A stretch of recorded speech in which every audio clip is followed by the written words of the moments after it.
आज हम लोग देखते हैं क्लास 12 की केमिस्ट्री पार्ट 1 का केमिकल काइनेटिक्स चैप्टर का एक्सरसाइज चल रहा है।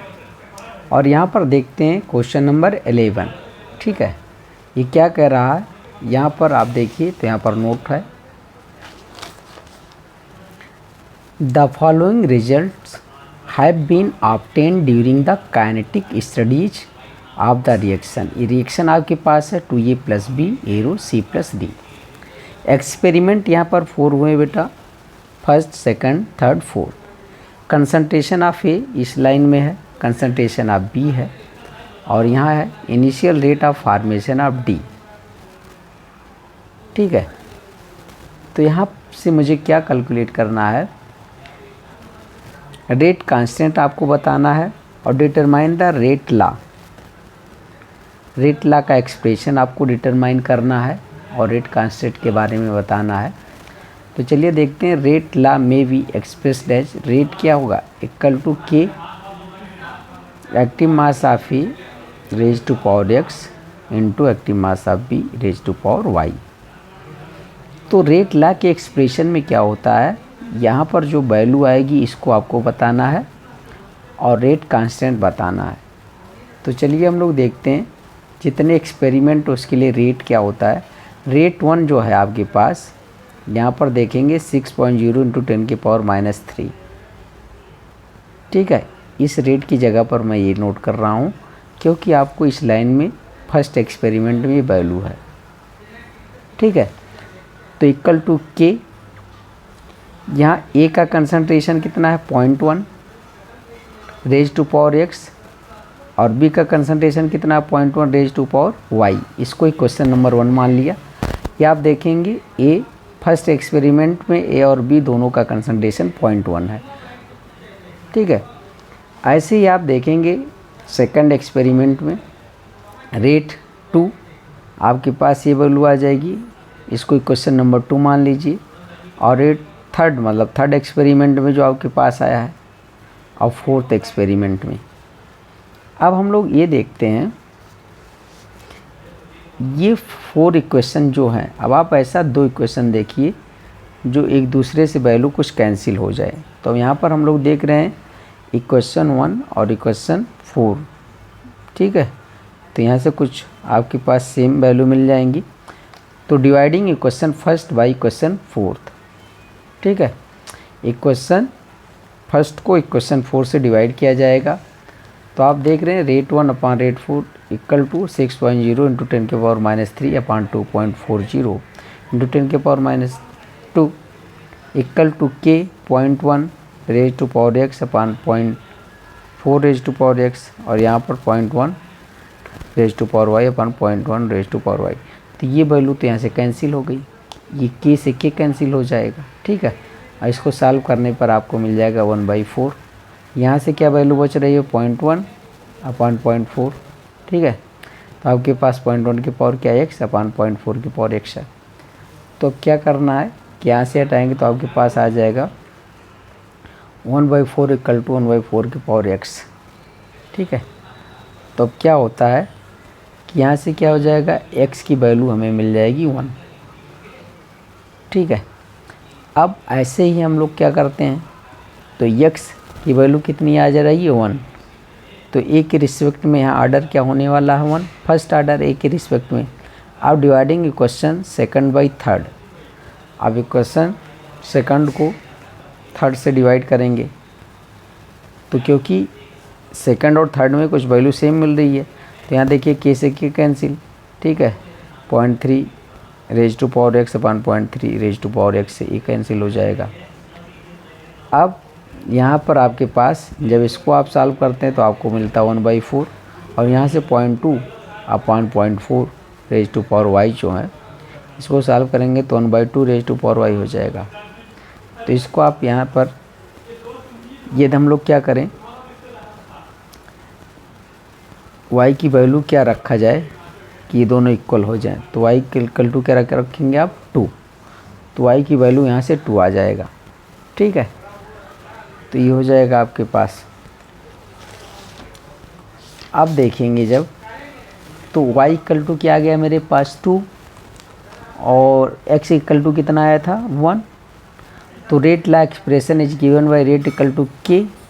अब यहाँ पर जो a raise to power x था ना, इसकी जगह पर 1 लिखूँगा और b रेज टू पावर जो y था उसकी जगह पर 2 लिखूँगा। तो ये मेरा रेट ला का एक्सप्रेशन हो जाएगा। फर्स्ट पार्ट एक क्वेश्चन का सॉल्व हो जाएगा।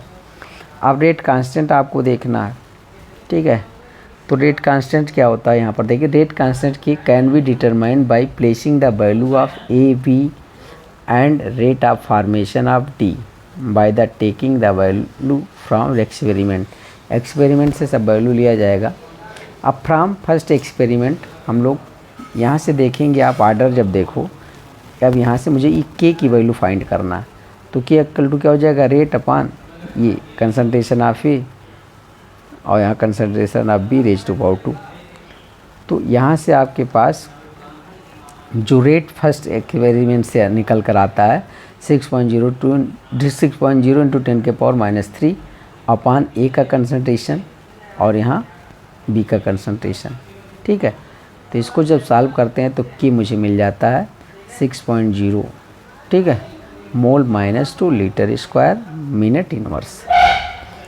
अब ये जो यूनिट है ना, ये बताता है ऑर्डर, किस ऑर्डर का ये है रेट कांस्टेंट, किस ऑर्डर ऑफ रिएक्शन के रेट कांस्टेंट की यूनिट है। तो चलिए देखते हैं यूनिट जो के का निकाला जाता है, पहले भी हम लोग बात कर चुके हैं। मोल के पावर 1 - n लीटर के पावर n-1 मिनट इनवर्स। तो ये इक्वल टू क्या ऑर्डर रख दिया जाए, 3 रख दिया जाए। ये देखिए ऑर्डर है ना 1 + 2, तो जो पावर होता है उसका सम क्या होता है ऑर्डर। तो ऑर्डर यहाँ से 3 मिल रहा, तो यहाँ रखिए मोल की पावर 1 - 3 लीटर की पावर 3 - 2 मिनट इनवर्स। तो आपके पास क्या हो जाएगा, मोल की power -2 litre square minute inverse, जो आपके पास यहाँ पर यूनिट आया है, ठीक है। ऐसे ही आप फ्रॉम सेकंड एक्सपेरिमेंट से देख लेंगे। तो कि आपके पास यहाँ पर रेट दिया है और ये जो वैल्यू रखा है और बी का, इसको रखने पर आपके पास रेट कांस्टेंट इतना ही आएगा। ऐसे थर्ड में आप वैल्यू रखेंगे और फोर्थ में, तो मेरे पास रेट कांस्टेंट आ जाएगा 6.0 मोल के power -2 litre square minute inverse, ये आपके पास आ जाएगा। तो मुझे क्या बताना था, रेट ला का एक्सप्रेशन, ये आंसर, और दूसरा आपको रेट कांस्टेंट बताना था, ठीक है। जो आ रहा है कितना 6.0 मोल के पावर -2 लीटर के पावर 2 मिनट इनवर्स। चलिए अब देखते हैं क्वेश्चन नंबर 12। क्वेश्चन नंबर 12 में क्या कह रहा है, the reaction between A and B is first order with respect to A and 0 order with respect to B, fill in the blank in the following table, ठीक है। तो question number भी आपके पास जो 12 है, ये देखिए यहाँ NCERT में आपको ये कह रहे हैं कुछ ब्लैंक स्पेस दिया है, यहाँ पर है और यहाँ पर है, यहाँ पर है, इसको आपको फिल करना है। तो यहाँ पर जो मैं इस दूसरे पेन से लिखा हूँ, ये आपके फिल किया हुआ पॉइंट है, ठीक है। तो चलिए देखते हैं rate expression, rate equal to K A raise to power 1 और बी रेज टू पावर 0, जो क्वेश्चन में बोला है। तो यहाँ पर रेट क्या हो जाएगा, K A raise to power 1 for first experiment, ये की वैल्यू दिया है 0.1, ठीक है। और रेट कितना दिया है यहाँ पर देखेंगे 2.0 इंटू 10 के पावर -2।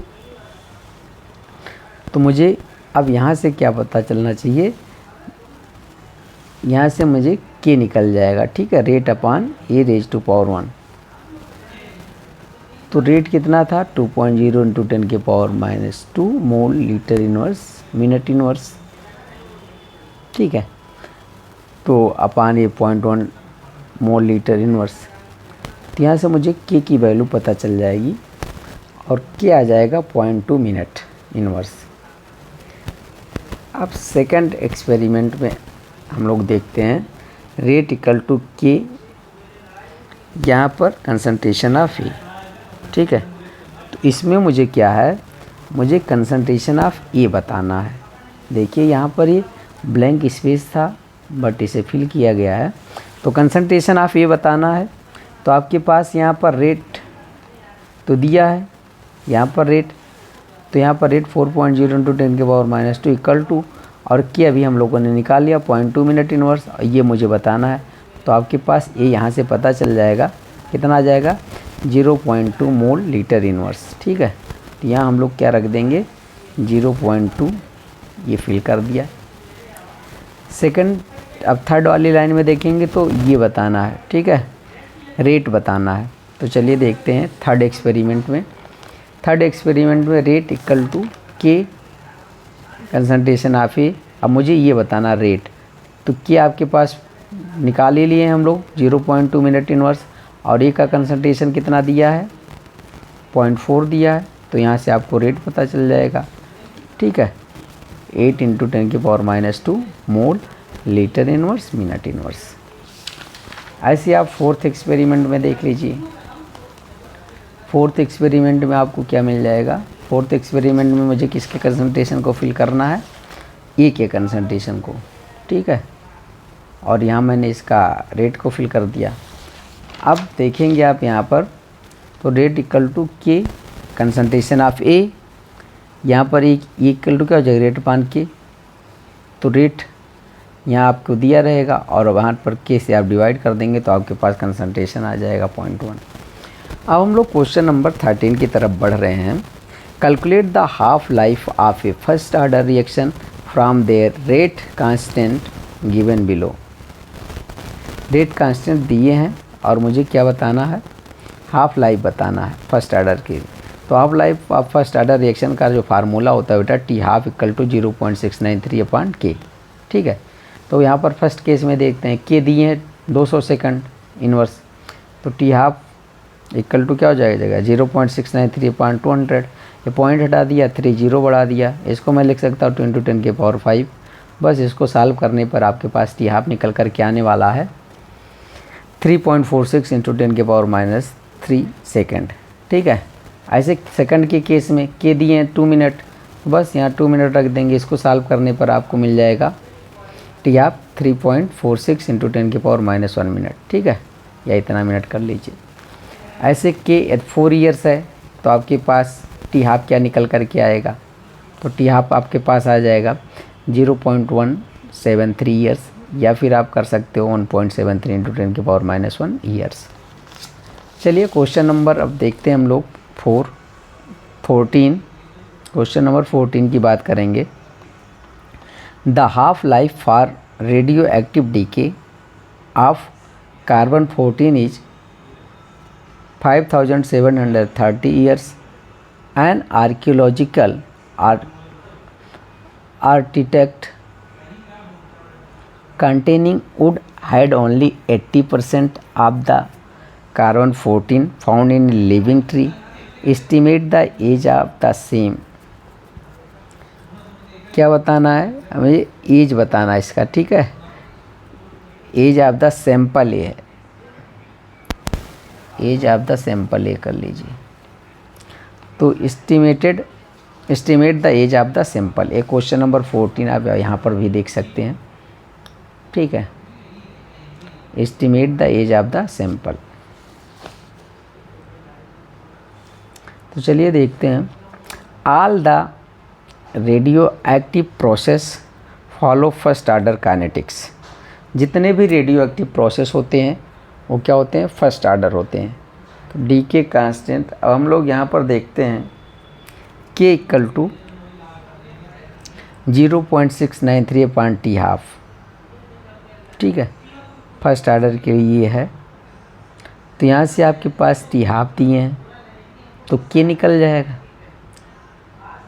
ठीक है, T½ यहाँ पर आपको 5730 दिया है ईयर्स।